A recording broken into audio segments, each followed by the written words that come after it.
هادي له وأشهد أن لا إله إلا الله وحده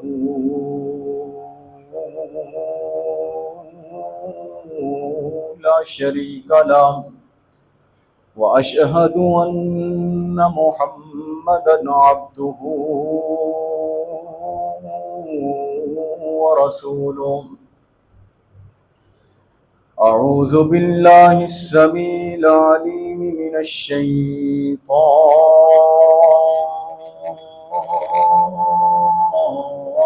الرجيم بسم الله الرحمن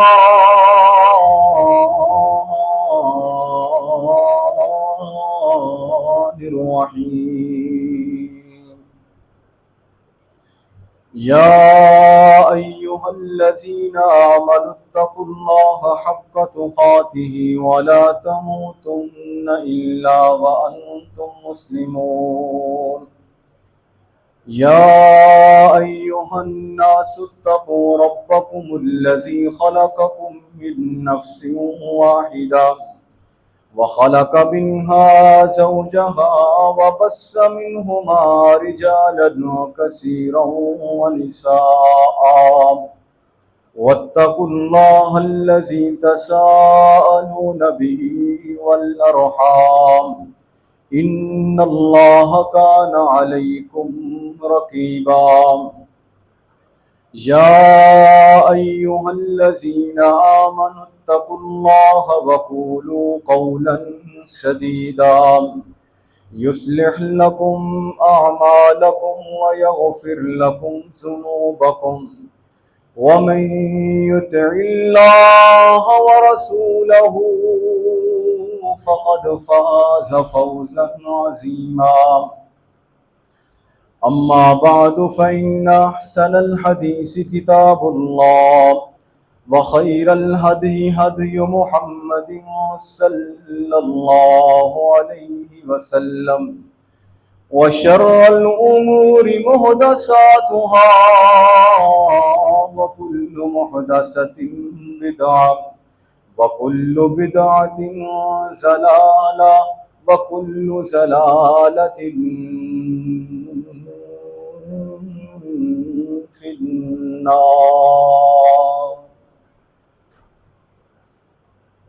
محترم بھائیوں،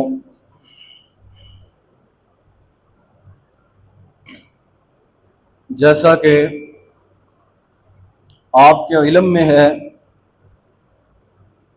گزشتہ چند جمعوں سے ہم نے نماز کے مسائل شروع کر رکھے ہیں۔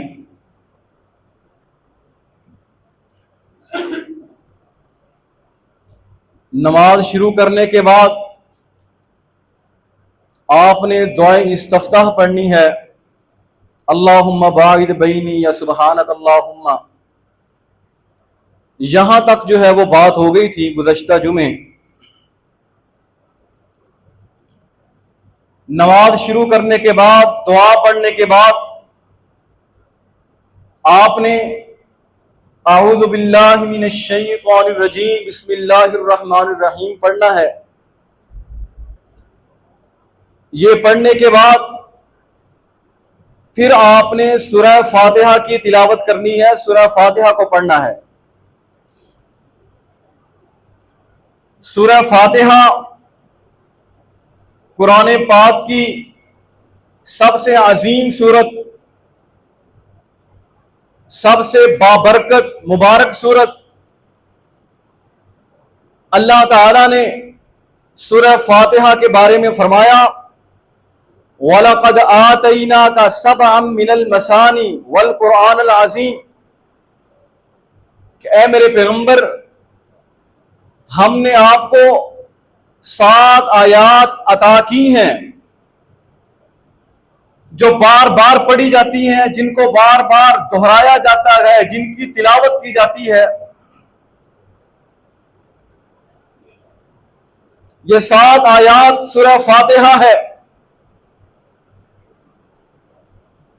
رسول اللہ صلی اللہ علیہ وآلہ وسلم کے صحابی سعید بن معلّہ رضی اللہ تعالی عنہ بیان کرتے ہیں کہ نبی صلی اللہ علیہ وآلہ وسلم نے مجھے بلایا جبکہ میں نماز پڑھ رہا تھا۔ میں نے اپنی نماز مکمل کی۔ نماز مکمل کرنے کے بعد اللہ کے نبی کی خدمت میں حاضر ہوا تو آپ علیہ السلام نے کہا، اے سعید، جب میں نے بلایا تھا تب تم کیوں نہیں آئے؟ تو کہنے لگے کہ یا رسول اللہ، میں نماز پڑھ رہا تھا۔ آپ علیہ السلام نے فرمایا، کیا اللہ تعالیٰ نے فرمایا نہیں کہ جب اللہ اور اس کے رسول تمہیں بلائیں تم ان کی آواز کے اوپر لبیک کہو، وہ بلائیں تو پہنچو؟ پھر آپ علیہ السلام نے سعید بن معلّہ کو کہا، میں تمہیں ایسی صورت کے بارے میں بتاؤں گا جو بڑی عظیم صورت ہے۔ نبی صلی اللہ علیہ وآلہ وسلم جب مسجد سے نکلنے لگے کچھ دیر کے بعد تو سعید بھاگے بھاگے اللہ کے پیغمبر کے پاس پہنچے اور کہا کہ یا رسول اللہ، آپ نے کہا تھا کہ آپ مجھے ایک عظیم صورت کے بارے میں بتائیں گے، بتائیے وہ صورت کون سی ہے؟ آپ علیہ السلام نے فرمایا، الحمدللہ رب العالمین ہی سبع المثانی والقرآن العظیم۔ آپ علیہ السلام نے فرمایا وہ عظیم صورت سورہ فاتحہ ہے جس کو سبع المثانی بھی کہا جاتا ہے، 7 آیات جن کی بار بار تلاوت کی جاتی ہے، اور یہ قرآن پاک کی سب سے عظیم صورت ہے۔ سورہ فاتحہ قرآن پاک کی سب سے عظیم، سب سے مبارک، سب سے فضیلت والی، سب سے پیاری، سب سے پسندیدہ صورت اللہ تعالی کی، جس سے قرآن پاک کا آغاز ہوا، جس سے قرآن پاک کا افتتاح کیا گیا، قرآن پاک کو شروع کیا گیا۔ سیدنا عبداللہ بن عباس رضی اللہ تعالی عنہ بیان کرتے ہیں کہ میں نبی صلی اللہ علیہ وآلہ وسلم کے پاس موجود تھا، اور صرف میں ہی نہیں بلکہ نبی صلی اللہ علیہ وآلہ وسلم کے پاس سیدنا جبریل امین بھی بیٹھے تھے۔ اللہ کے پیغمبر کے پاس جبریل امین بیٹھے تھے کہ اچانک اوپر سے ایک بہت بھاری آواز آئی، بہت زیادہ آواز آئی اوپر سے۔ جبریل امین نے علیہ السلام نے آسمانوں کی طرف دیکھا، اوپر دیکھا، اور دیکھنے کے بعد نبی صلی اللہ علیہ وآلہ وسلم کو کہا کہ یا رسول اللہ، آپ جانتے ہیں کہ یہ آواز کیسی تھی؟ یہ آواز آسمانوں سے آئی تھی۔ اللہ تعالیٰ نے آسمانوں کا ایک ایسا دروازہ کھولا ہے جو آج سے پہلے کبھی نہیں کھولا گیا۔ ایسا دروازہ، صحیح مسلم کی حدیث ہے یہ، کہ اللہ تعالیٰ نے آسمان کا ایسا دروازہ کھولا جو آج سے پہلے کبھی نہیں کھولا گیا، اور آسمانوں سے آج ایک ایسا فرشتہ زمین پہ اترا ہے جو آج سے پہلے کبھی نہیں اترا، جس کو آج سے پہلے کبھی نہیں اتارا گیا۔ اب وہ فرشتہ نبی صلی اللہ علیہ وآلہ وسلم کے پاس آیا اور آ کے کہنے لگا کہ یا رسول اللہ، ابشر بنورین، اللہ تعالیٰ نے آپ کو 2 نور عطا کیے ہیں، اللہ تعالیٰ نے آپ کو 2 بڑی خوبصورت چیزیں عطا کی ہیں، ان کی خوشخبری دینے میں آپ کے پاس آیا ہوں۔ وہ 2 نور، وہ 2 پیاری چیزیں، وہ 2 خوبصورت چیزیں کیا ہیں؟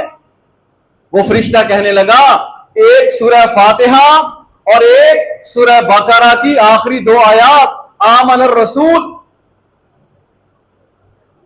یہ 2 نور اللہ تعالیٰ نے نبی صلی اللہ علیہ وآلہ وسلم کو عطا کیے۔ آپ ذرا سورہ فاتحہ کے مقام کو سمجھیں، سورہ فاتحہ کی فضیلت کو سمجھیں، سورہ فاتحہ کے پروٹوکول کو دیکھیں۔ ایک ایسا فرشتہ اللہ نے اتارا جو آج سے پہلے کبھی نہیں اترا، اللہ نے ایک ایسا دروازہ کھولا آسمان کا جس کو اس سے پہلے کبھی نہیں کھولا گیا. ایک نیا دروازہ, ایک نیا فرشتہ, ان کے ساتھ اللہ تعالیٰ نے سورہ فاتحہ کو اتارا, ان کے ساتھ اللہ تعالیٰ نے سورہ بقرہ کی آخری 2 آیات کو اتارا.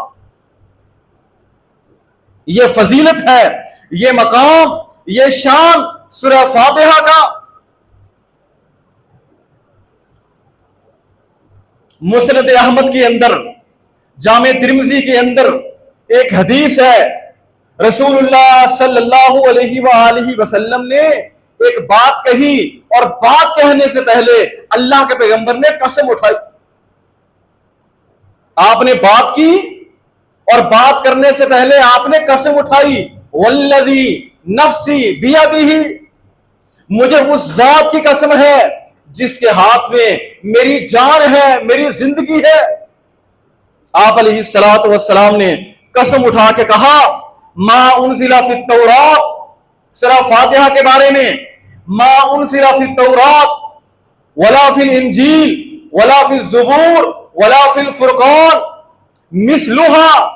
آپ صلی اللہ علیہ وآلہ وسلم نے قسم اٹھا کے سورہ فاتحہ کے بارے میں فرمایا کہ سورہ فاتحہ اتنی عظیم صورت ہے, اتنی پیاری صورت ہے, سورہ فاتحہ جیسی کوئی صورت نہ تورات کے اندر ہے, نہ زبور کے اندر ہے, نہ انجیل کے اندر ہے, اور نہ ہی قرآن کے اندر کی دوسری صورت اس جیسی ہے.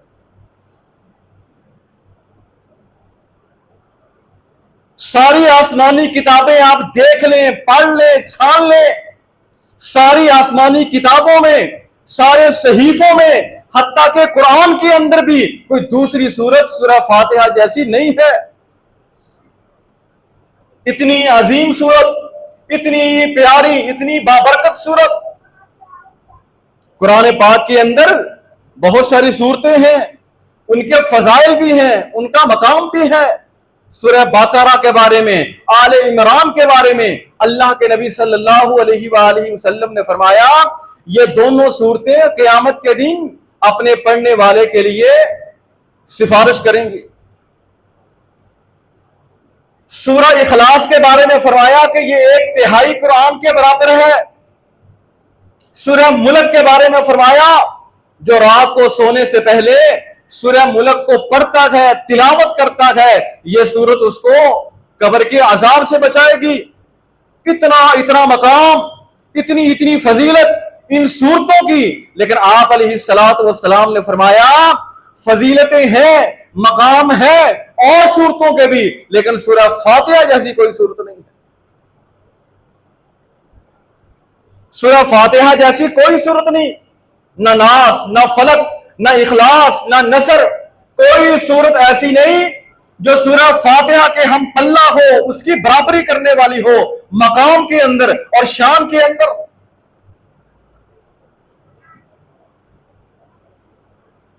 یہی وجہ ہے کہ نبی صلی اللہ علیہ وآلہ وسلم نے ہر نماز میں اور نماز کی ہر رکعت میں سورہ فاتحہ کو پڑھنے کو لازمی قرار دیا. نماز کوئی بھی ہو, ہر نماز کے اندر سورہ فاتحہ کو پڑھا جائے, سورہ فاتحہ کی تلاوت کی جائے. وہ دن کی نماز ہو, وہ رات کی نماز ہو, وہ فرض ہو, وہ نفل ہو, وہ سنتیں ہوں, جو نماز ہے نماز کے اندر سورہ فاتحہ پڑھی جائے گی اور ہر رکعت کے اندر پڑھی جائے گی. اور ہر بندہ پڑھے گا, امام اپنی پڑھے گا, مقتدی اپنی پڑھے گا.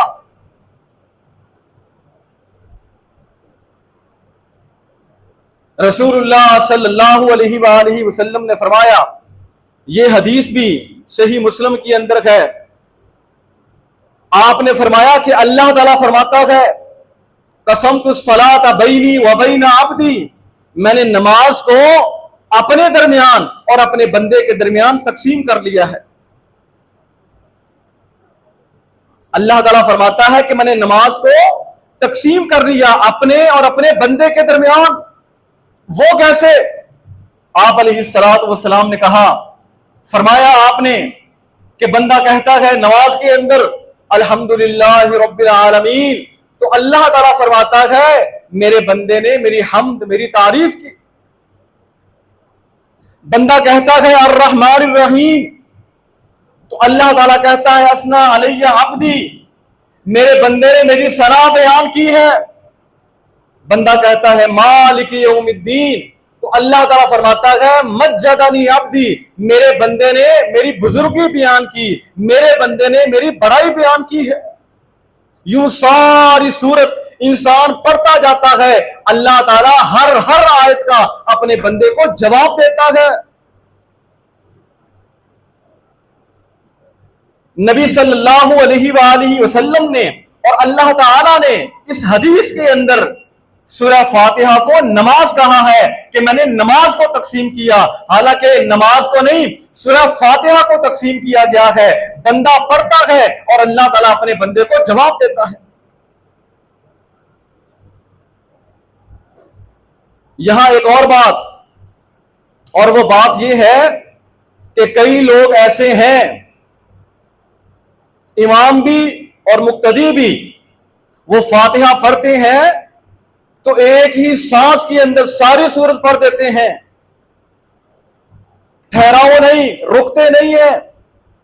اللہ کے نبی نے فرمایا بندہ جب سورہ فاتحہ پڑھتا ہے تو ہر آیت پہ اللہ تعالیٰ اپنے بندے کو جواب دیتا ہے، اپنے بندے کو محبت دیتا ہے، پیار دیتا ہے۔ ہمیں چاہیے کہ ہم بھی محبت اور پیار کے ساتھ، خلوص کے ساتھ سورہ فاتحہ کو ٹھہر کے آہستہ آہستہ پڑھیں۔ لیکن ہمارے ہاں اس سورت کو نظر انداز کر دیا گیا ہے، جس کی اتنی فضیلت ہے، جس کا اتنا مقام ہے، اتنا مقام جس کا اللہ تعالیٰ نے جس کو اتنی فضیلت عطا فرمائی ہے، اس سورت کی فضیلت کو، اس کے مقام کو دیکھنے کے باوجود لوگوں نے سورہ فاتحہ کو نظر انداز کر دیا ہے۔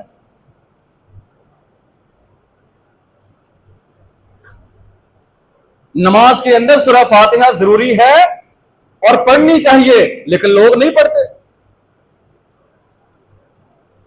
لوگ نہیں پڑھتے اور کہتے ہیں امام کی سورہ فاتحہ ہمارے لیے کافی ہے، امام نے پڑھ لی، ہم نے پڑھ لی، امام کی ہو گئی، ہماری ہو گئی، ہم نے امام کے پیچھے سورہ فاتحہ نہیں پڑھنی۔ اور دلیل کیا؟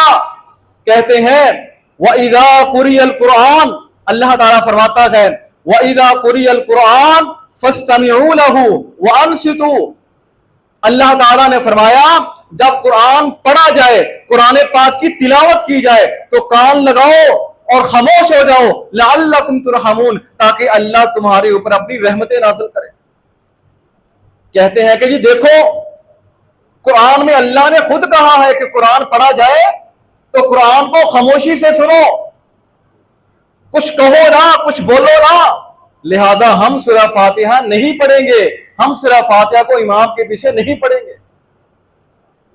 ہم اللہ کے نبی صلی اللہ علیہ وآلہ وسلم سے پوچھتے ہیں، اللہ کے پیغمبر صاحب قرآن ہیں، آپ کے اوپر قرآن پاک کو اتارا گیا، قرآن پاک کو نازل کیا گیا، اور جیسے اللہ کے نبی قرآن کو سمجھتے ہیں، جیسے اللہ کے نبی صلی اللہ علیہ وآلہ وسلم کو قرآن کا، قرآن کی صورتوں کا، آیات کا علم ہے، یقیناً کسی اور کو نہیں ہو سکتا۔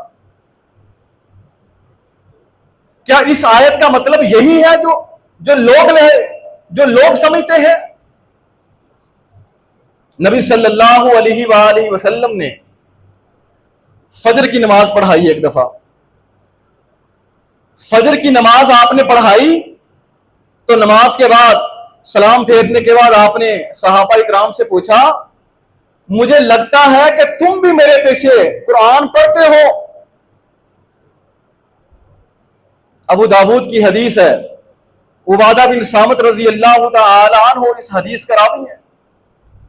آپ علیہ السلام نے کہا کہ مجھے لگتا ہے تم بھی میرے پیچھے قرآن پاک کی تلاوت کرتے ہو، قرآن پاک پڑھتے ہو۔ تو صحابہ نے کہا کہ یا رسول اللہ ہاں ہم بھی آپ کے پیچھے قرآن پڑھتے ہیں۔ تو آپ علیہ السلام نے فرمایا لا تفعلوا الا بأم القرآن الا بفاتحة الکتاب، جب میں نماز پڑھا رہا ہوتا ہوں تو میرے پیچھے قرآن پاک نہ پڑھا کرو، صرف سنا کرو، سوائے سورہ فاتحہ کے فاتحہ پڑھ لیا کرو۔ اللہ کے نبی صلی اللہ علیہ وآلہ وسلم نے کہا کہ فاتحہ پڑھ لیا کرو، کچھ اور نہیں پڑھنا، باقی تم نے سننا ہے۔ اب اتنی وضاحت آنے کے بعد بھی اگر کوئی بندہ سورہ فاتحہ نہیں پڑھتا، وہ اپنا اور اپنی نماز کا نقصان کرتا ہے۔ یقیناً قرآن پاک میں ہے کہ جب قرآن پاک پڑھا جائے تو خاموشی سے سنو، لیکن اس کا تعلق فاتحہ کے ساتھ نہیں ہے، اس کا تعلق مشرکین کے ساتھ تھا۔ اللہ کے نبی مکے میں قرآن پاک کی تلاوت کرتے، لوگوں کو پاس بلاتے، قرآن سناتے، یہ اللہ کا کلام ہے۔ مشرکین مکہ شور کرتے، یہ مکے میں نازل ہونے والی آیت ہے۔ ہم قرآن پاک کی ہر آیت کو سمجھیں گے نبی صلی اللہ علیہ وآلہ وسلم سے۔ بہت ساری آیات ایسی ہیں کہ صحابہ کو ان کی سمجھ نہیں آتی تھی، وہ جا کے اللہ کے نبی سے پوچھتے تھے۔ ان اللہ وملائکتہ یصلون علی النبی یا ایھا الذین آمنوا صلوا علیہ وسلموا تسلیما۔ صحابہ نے کہا کہ درود کیسے بھیجیں؟ تو اللہ کے نبی نے بتایا، درود ابراہیمی سکھایا۔ قرآن کہتا ہے انما حرم علیکم المیتہ، مری ہوئی چیز تم کھا نہیں سکتے، مری ہوئی چیز تمہارے لیے حلال نہیں ہے، تم نے نہیں کھانی مری ہوئی چیز۔ لیکن نبی صلی اللہ علیہ وآلہ وسلم نے فرمایا مچھلی کھا سکتے ہو۔ مچھلی جو ہے وہ مری ہوئی ہوتی ہے نا جب ہم اس کو کھاتے ہیں، جبکہ قرآن کہتا ہے کہ تمام مری ہوئی چیزیں حرام ہیں۔ تو قرآن پاک کی تفسیر کیا ہے؟ نبی صلی اللہ علیہ وآلہ وسلم کی احادیث، آپ کے فرامین۔ یہ جو آیت ہے کہ جب قرآن پاک پڑھا جائے تو توجہ سے سنو، کان لگا کے، اس کا تعلق فاتحہ کے ساتھ نہیں ہے۔ فاتحہ کے بارے میں اللہ کے نبی صلی اللہ علیہ وآلہ وسلم کا الگ سے حکم ہے کہ یہ نماز ہے، نماز کا حصہ ہے، فاتحہ کو نماز کے اندر ضرور پڑھو، امام بھی پڑھے، مقتدی بھی پڑھے۔ موطا امام مالک حدیث کے بارے میں سب سے پہلے لکھی گئی کتاب، یعنی احادیث کی جتنی بھی کتابیں ہیں نا، صحیح بخاری ہے، صحیح مسلم، ابو داؤد، ان سب سے پہلے جو کتاب لکھی گئی وہ امام مالک رحمہ اللہ تعالی عنہ کی تھی، موطا امام مالک۔ اس موطا کے اندر ہے کہ ابو ہریرہ رضی اللہ تعالی عنہ نے لوگوں سے حدیث بیان کی، لا صلاۃ لمن لم یقرأ بفاتحۃ الکتاب، اس بندے کی نماز نہیں ہوتی جو بندہ سورہ فاتحہ نہیں پڑھتا۔ لوگوں نے کہا ابو ہریرہ آپ کی بات سمجھ آ گئی ہے، لیکن کبھی کبھی ہم امام کے پیچھے ہوتے ہیں، تب کیا کریں؟ امام کے پیچھے بھی سورہ فاتحہ پڑھے؟ آپ رضی اللہ تعالی عنہ نے فرمایا اقرأ بہا فی نفسک، ہاں امام کے پیچھے بھی پڑھو، لیکن اس وقت تم دل کے اندر پڑھو۔ امام کے پیچھے بھی سورہ فاتحہ پڑھنی ہے، لیکن اس وقت تم دل کے اندر پڑھو، اونچی نہیں، آرام سے آہستہ، آواز دوسرے ساتھ والے بندے کو بھی نہ سنے، اتنی آہستہ اور اتنی آرام سے پڑھو، لیکن پڑھنی ضرور ہے۔ تو محترم بھائیوں، نماز کے اندر سورہ فاتحہ کی تلاوت کرنا، سورہ فاتحہ کو پڑھنا، یقیناً یہ نماز کا حصہ ہے، اور نبی صلی اللہ علیہ وسلم کی احادیث سے ثابت ہے۔ یہ کسی فرقے کی بات نہیں ہے، آپ سب میرے بھائی ہیں، آپ کی نمازیں مجھے عزیز ہیں، میرا دل یہ کہتا ہے، میں یہ چاہتا ہوں کہ آپ گھر بار چھوڑ کے، کام کاج چھوڑ کے مسجد میں آتے ہیں، نماز پڑھتے ہیں، تو اللہ آپ کی نمازیں قبول فرمائے اور آپ کی نمازیں اس درجے تک پہنچے کہ اللہ تعالیٰ کے ہاں ان کو قبولیت ملے۔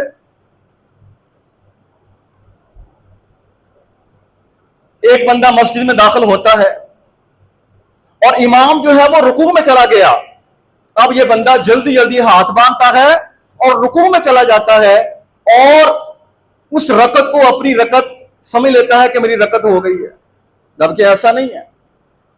ایک بندہ آ کے رکوع میں ملا ہے، امام رکوع کے اندر ہے، تو اس کی رکعت نہیں ہوئی، کیوں؟ اس نے دو کام چھوڑے ہیں، ایک تو اس نے قیام نہیں کیا، قیام بھی ضروری ہے، اور دوسرا اس نے سورہ فاتحہ نہیں پڑھی۔ دو کام، دو چیزیں اس نے چھوڑی ہیں، اور دونوں اہم ہیں، دونوں رکن ہیں نماز کے، اس نے دونوں چھوڑ دیے، تو رکعت کیسے ہوئی؟ ایک بندہ نماز پڑھتا ہے لیکن وہ رکوع نہیں کرتا، سیدھا سجدے میں چلا جاتا ہے، اس کی رکعت ہو جائے گی۔ ایک بندہ نماز پڑھتا ہے، قیام کرتا ہے، رکوع کرتا ہے، لیکن سجدہ نہیں کرتا، سیدھا جا کے تشہد میں، اتحیات میں بیٹھ جاتا ہے، کیا اس کی نماز ہوگی؟ یقیناً نہیں۔ تو جیسے رکوع کو چھوڑ کے، سجدے کو چھوڑ کے انسان کی رکعت نہیں ہوتی، ایسے ہی قیام کو چھوڑ کے بھی بندے کی رکعت نہیں ہو سکتی۔ قیام ضروری ہے، اور قیام کے اندر سورہ فاتحہ کا پڑھنا ضروری ہے۔ نبی صلی اللہ علیہ وآلہ وسلم نے فرمایا، تم جب مسجد میں جاؤ اور جماعت کھڑی ہو تو امام کو جس حال کے اندر پاؤ اسی حال میں جا کے شریک ہو جاؤ۔ امام سجدے میں ہے تو تم قیام نہ کرو بلکہ نماز شروع کر کے سجدے میں جاؤ۔ امام رکوع میں ہے تو تم نماز شروع کر کے رکوع میں جاؤ، جتنی رہ جائے وہ بعد میں کھڑے ہو کے ادا کرو، لیکن ایسا نہ کرو کہ امام کہیں اور ہے تم کہیں اور۔ تو محترم بھائیوں، نماز کے اندر سورہ فاتحہ، قیام، یہ چیزیں جو ہے وہ بہت ضروری ہیں، اور جب سورہ فاتحہ مکمل ہو جائے، کمپلیٹ ہو جائے، تو اس کے بعد آمین کہنا بھی نبی صلی اللہ علیہ وآلہ وسلم کی سنت ہے۔ آمین بھی کہنا چاہیے۔ ابو ہریرہ رضی اللہ تعالی عنہ بیان کرتے ہیں، رسول اللہ صلی اللہ علیہ وآلہ وسلم نے فرمایا، اذا امن الامام فامنوا، جب امام آمین کہے تو تم بھی آمین کہو، اور جس بندے کی آمین فرشتوں کی آمین سے مل گئی، غفر لہ ما تقدم من ذنبہ، اللہ تعالیٰ اس کے سارے پچھلے گناہوں کو معاف کر دیتا ہے۔ ایک چھوٹا سا کام ہے، بہت بڑا نہیں، اور بہت ٹائم بھی نہیں لگتا، کچھ زور بھی نہیں لگتا۔ امام نے فاتحہ پڑھی، آپ نے پڑھی، امام نے کہا آمین، آپ نے کہا آمین، اللہ تعالیٰ آپ کی زندگی بھر کے سارے گناہوں کو معاف کر دیتا ہے۔ نبی صلی اللہ علیہ وآلہ وسلم کے طریقے کو چھوڑ کے، سنتوں کو چھوڑ کے آپ اندازہ کریں کہ ہم کتنی خیر سے محروم ہیں، کتنی بھلائی سے محروم ہیں۔ اللہ تعالیٰ کی بخشش سے، اس کی رحمت سے، اس کی مغفرت سے ہم نے اپنے آپ کو بچا کے رکھا ہے۔ نہیں میرے بھائیوں، جب امام سورہ فاتحہ کی تلاوت مکمل کرے تو امام بھی آمین کہے اور مقتدی بھی آمین کہیں، یہ نبی صلی اللہ علیہ وآلہ وسلم کی سنت ہے۔ سنن نسائی کی حدیث ہے، ابو ہریرہ رضی اللہ تعالی عنہ، انہوں نے صحابہ اکرام کو اور دیگر کچھ لوگوں کو نماز پڑھائی۔